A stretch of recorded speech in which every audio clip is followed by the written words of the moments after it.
I'm mostly from here, I would say. I've lived in the area mostly since I was 5. So my family moved to Queen Anne's County when I was 5 years old, and I grew up here. I went to Centerville Elementary and Centerville Middle and Queen Anne's County High, and then I went to Salisbury University. So I just truly love the shore, right? After Salisbury, I was working in Annapolis and I moved there and I lived there for almost a decade. Oh, I really? then lived in Miami Beach for a year, which is just like a blip that I don't really like to think about a whole ton. And then I moved back here in 2018. And when I moved back, I moved into town. At the time, my husband, then fiance, was living primarily on a farm out on Pioneer Point, a farm of his grandparents just outside town. Yeah. And leaving Annapolis and having so much around, I was not prepared to live totally in the sticks again, right? So living in town Centerville felt like a really good compromise. And so we bought our house and we've lived here for over 5 years now. Yeah. And when did you get involved civically?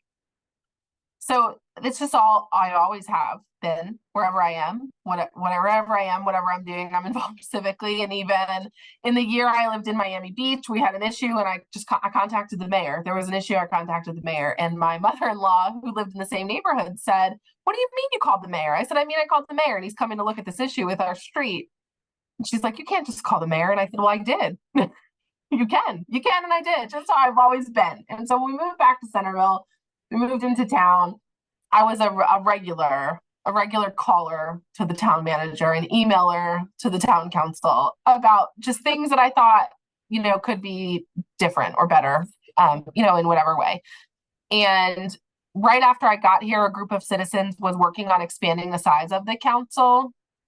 And I thought that was really key, for a town that has a police force and the infrastructure that we have, its own water utility, 3 people sort of running that seemed frankly crazy to me. And so I participated in helping them get signatures for the petition to get that on the ballot and expand the size of the council.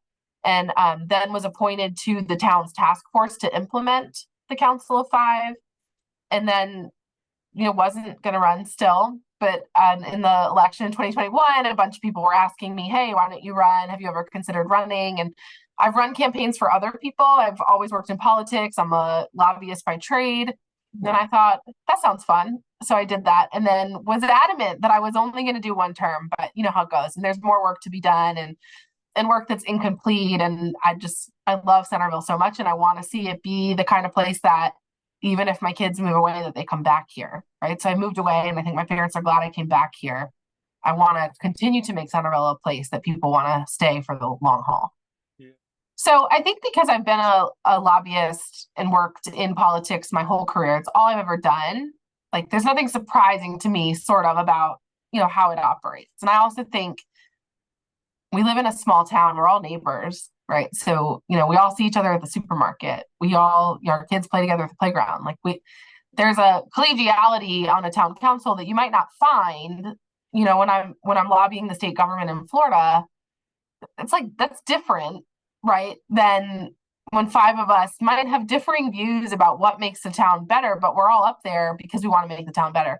Nobody is up there because they think this is their launch pad to be a U.S. senator or something. People are up there because they care about Centerville, right? So I think it's less of that sort of negative undertone of how the sausage gets made on the town council. I think it's more of just a really public way that you might fight with your neighbors sometimes, which is a little bit weird, but just nothing surprises me about politics. I've worked in partisan politics. I've been a central committee chair. I've run campaigns. I ran the mayor of Annapolis's campaign when he lost by 59 votes that will haunt me until the end of time. And so things don't surprise me that might surprise other people because this is what I do for a living. So, I think growth being centralized around towns is wise. Where infrastructure is. So should there be growth, I do think more in-town growth than, subdivisions, just sporadic, all down, up and down 301. So I know there will be proposals. I mean, we've seen proposals in my 2 years on the council for additional growth. I'm in favor of building out some of the areas in town. I'm in I mean, I remember Centerville when it didn't have either of the strip centers that it has now. When I was in high school, that McDonald's was like the hottest thing running when it opened. I mean, we didn't have any of that, right? And so it seems when people sometimes say we don't have enough here, I'm thinking, well, we've got multiple restaurants. Who would have thought, right? Like, who would have thought? To me, I want to keep that small town feel. I'm not in favor of, say, big box stores coming here. I think there's just some of that small town feel. I like that if I need to buy, a birthday gift for a kid's birthday, then my option here in town is to walk down to Edwards and buy that at a local business. I don't want a Walmart here. I don't want those sorts of things. But I do think for us to sustain, for us to be able to celebrate things like our trail and our history, the things that are wonderful about Centerville, you don't get to just come in and shut the gate either, right? So we have to be open to new and to growth. I also worry a lot about how expensive it is to live here and the inability for, if someone is a Centerville utility worker and their spouse is a teacher, I don't think that couple can buy a house in town. There are not enough housing options. There aren't enough different types of housing. There aren't enough, just really anything to make it a sustainable place for all people to have an opportunity to live. And that bothers me. It really does. And so, I think a lot about ways that we need to grow to diversify and to be better, for lack of a different way to describe it. But I don't want to lose the small town feel either. I don't want there to be 5 chain restaurants in town and a Walmart. When I first started, my first, orientation with town staff, all the department heads come together and they give new council members orientation and said, the number one thing we need is a new wastewater treatment plant, and it's going to be $30 million. And I'm thinking, whoa, my water bill is really high. People complain about their Centerville water bills, and then when I tell them what mine is, they're like, what is happening in your house? We must just run a hose all day. I wish I knew. I wish I understood where this water was going. I was not willing to see that passed on to the ratepayer. I was not willing to see increased debt. The town has a lot of debt that I think is surprising to people if they hear about it. And we've started paying that down in a really intentional way. But when I started and had that orientation, I said, okay, have we asked the state to pay for the new wastewater plant? Have we asked other people for this money? And I was told we can't do that. And I said, yes, you can. I used to lobby for municipalities. I used to represent several municipalities as a lobbyist when I was a contract lobbyist years ago. And I said, you can go ask for state funding, and we should get a lobbyist, and we should do that. And so we did. And we were in the budget last year for $15 million and have secured that $15 million. I suggested that the town reach out to our congressional delegation and go after earmarks. And we did. And we've been successful in getting an earmark last year. And we're teed up to be successful to get an earmark this year. And so, we're about $20 million down the road towards about 30 that we need. And I want to be here to help secure that last 10. I want to really be part of bringing that across the finish line and making sure that we're looking at all the options available to us in terms of technology and the ability to do this in a more sustainable way.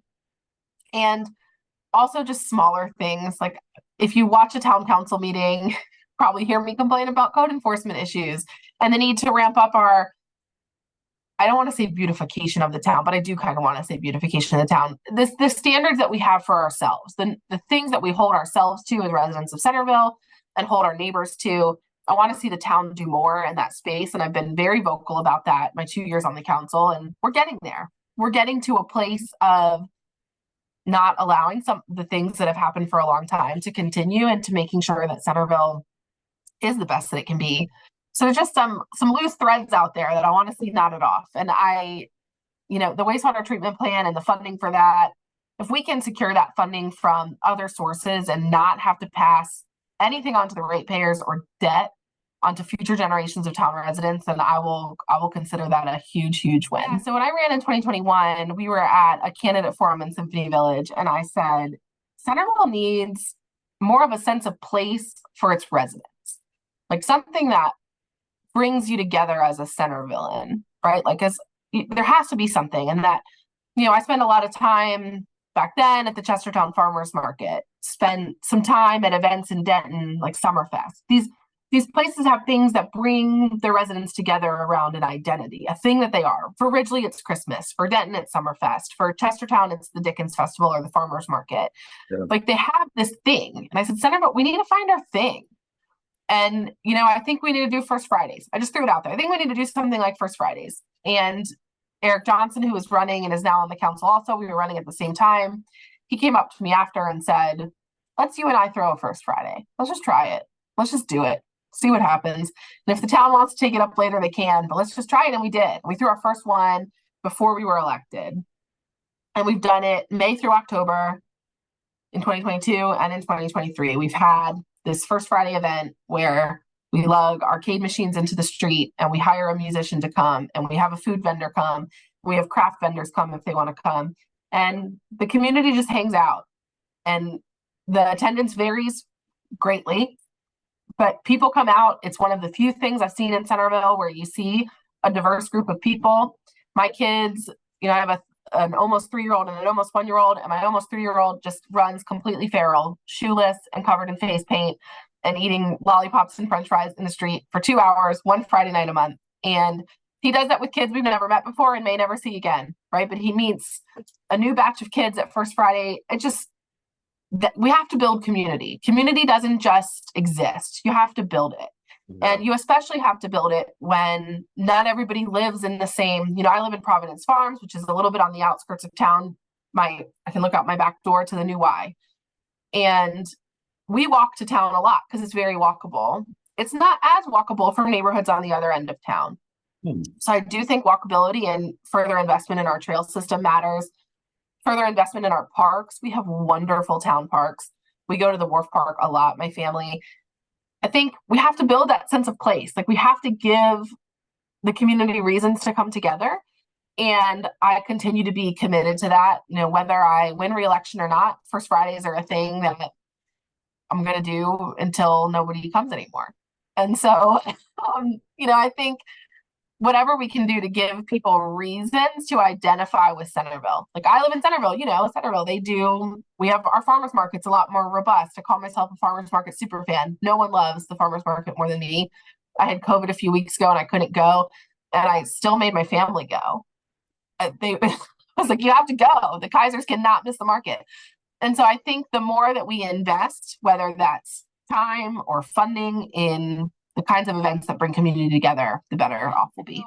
I bring extensive government relations experience. I have lobbied local governments all the way up to the federal government. I am currently a state government relations person for a large national nonprofit, spend a lot of time diving in on state strategy and state politics, and have a background that, has led us already to achieving pretty significant funding gains towards our plant, just by bringing that background to the table. I also am the only woman up there. And while I don't want to make this identity politics, there is value to having diversity of thought and diversity of experience. I am a mother of 2 young children. And so the perspective that I bring is different than people who are not a mother of young children. I grew up here. And so I have seen Centerville through so many different things. I mean, I went to the high school when it was being turned into the high school that it is now. I don't subscribe to this, if you move here, it's not good enough. Because for some people, I'm not a local and I've been here since I was 5. But I don't subscribe to that. But I just do think everyone brings a different perspective. I have served with both of the other candidates, and I have so much respect for them both, and as neighbors and as people. But I think my style, my willingness to ask tough questions, which can sometimes be abrasive, or as someone told me, maybe I don't smile enough. My style of sometimes being tough when you need to be tough, I think, is something that the council needs, because we are managing a town that has a staff of 30 people. We have a police force. We have a utility. Like, these are serious things that can't always be a kumbaya moment. And so I am not always going to tell people what they want to hear, but I'm always going to tell people what I think. No one ever has to guess, oh, where is Ashley on this? You ask me and I'll let you know. And so I think that style is valuable. And I hope that it's something the residents have appreciated for the last 2 years.